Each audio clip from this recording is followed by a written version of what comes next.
Complete ವೀಕ್ನ mini vlog ಆಗಿರುತ್ತೆ. ಇವಾಗಂತೂ ನನಗೆ ಲಾಂಗ್ ವೀಡಿಯೋಸ್ ಶೂಟ್ ಮಾಡ್ಕೊಳ್ಳೋಕ್ಕೆ ಟೈಮೇ ಆಗ್ತಿಲ್ಲ. 3 ಡೇಸ್ ಕೂಡ ಆಫೀಸ್ಗೆ ಹೋಗ್ತಾ ಇರೋದ್ರಿಂದ ಜಸ್ಟ್ ಡಿನ್ನರ್ಗೆ ಏನು ಪ್ರಿಪೇರ್ ಮಾಡ್ಕೊಳ್ತೀನಿ, ಇಲ್ಲ ವರ್ಕೌಟ್ಸ್ ಮಾಡೋದನ್ನ ಶೇರ್ ಮಾಡ್ಕೊಳ್ತೀನಿ ಅಷ್ಟೇ. ಯೂಶ್ವಲಿ ನನ್ನ ರೂಟೀನ್ ಹೆಂಗಿರುತ್ತೆ ಅಂತ ಅಂದರೆ ಬೆಳಿಗ್ಗೆ ಬೇಗ ಎದ್ದು ವರ್ಕೌಟ್ ಎಲ್ಲ ಮುಗಿಸಿ ಇನ್ನು ಆಫೀಸ್ಗೆ ರೆಡಿಯಾಗಿ ಹೋಗ್ತೀನಿ. ಕೆಲಸ ಎಲ್ಲ ಮುಗಿಸ್ಕೊಂಡು ಬಂದು ಸಂಜೆ ರೆಸ್ಟ್ ಮಾಡಿ ಇನ್ನು ಡಿನ್ನರ್ ಪ್ರಿಪೇರ್ ಮಾಡ್ಕೊಳ್ಳೋದಾಗಿರುತ್ತೆ. ಥರ್ಸ್ಡೇ ಫ್ರೈಡೇ ಆಫೀಸ್ಗೆ ಹೋಗದೆ ಇರೋದ್ರಿಂದ ಫ್ರೀ ಆಗಿರ್ತೀನಿ. ಸೊ ಹಾಗೆ ಬೆಳಗ್ಗೆ ಬೇಗ ಎದ್ದು ವರ್ಕೌಟ್ ಎಲ್ಲ ಮುಗಿಸ್ಕೊಂಡು ಪೂಜೆ ಕೆಲಸನೂ ಎಲ್ಲ ಬೇಗ ಮುಗಿಸ್ಕೊಳ್ತೀನಿ.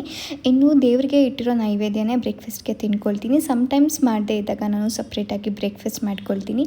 ಸೊ ಈ ಫ್ರೈಡೇ ನಾನು ಬ್ರೇಕ್ಫಾಸ್ಟ್ಗೆ ಅಂತ ಪನ್ನೀರ್ ಬುರ್ಜಿ ಮಾಡ್ಕೊಂಡಿದ್ದೆ. ಈ ರೆಸಿಪಿ ಮಾಡೋಕ್ಕೆ ಸ್ವಲ್ಪ ಎಣ್ಣೆ, ಸಾಸಿವೆ, ಜೀರಿಗೆ, ಸಣ್ಣದಾಗಿ ಕಟ್ ಮಾಡಿ ಇಟ್ಕೊಂಡಿರೋ 1 ಈರುಳ್ಳಿ, ಅರ್ಧ ಕ್ಯಾಪ್ಸಿಕಮ್, 1 ಟೊಮ್ಯಾಟೊ ಎಲ್ಲ ಚೆನ್ನಾಗಿ ಫ್ರೈ ಮಾಡ್ಕೊಬೇಕು. ಇದೆಲ್ಲ ಫ್ರೈ ಆದಮೇಲೆ ಸ್ವಲ್ಪ ಸಾಲ್ಟ್ ಹಾಕಿ ಚಿಲ್ಲಿ ಪೌಡರ್ ಮತ್ತು ಗರಂ ಮಸಾಲ ಹಾಕ್ಕೊಳ್ತಾ ಇದ್ದೀನಿ. ಹಾಗೆ 1 ಪ್ಯಾಕಷ್ಟು ಮ್ಯಾಗಿ ಮಸಾಲ ಹಾಕ್ಕೊಂಡು ಗ್ರೇಟ್ ಮಾಡಿ ಇಟ್ಕೊಂಡಿರೋ ಪನ್ನೀರ್ನ ಹಾಕಿ ಚೆನ್ನಾಗಿ ಮಿಕ್ಸ್ ಮಾಡಿದ್ರೆ ಪನ್ನೀರ್ ಬುರ್ಜಿ ರೆಡಿ ಆಗುತ್ತೆ.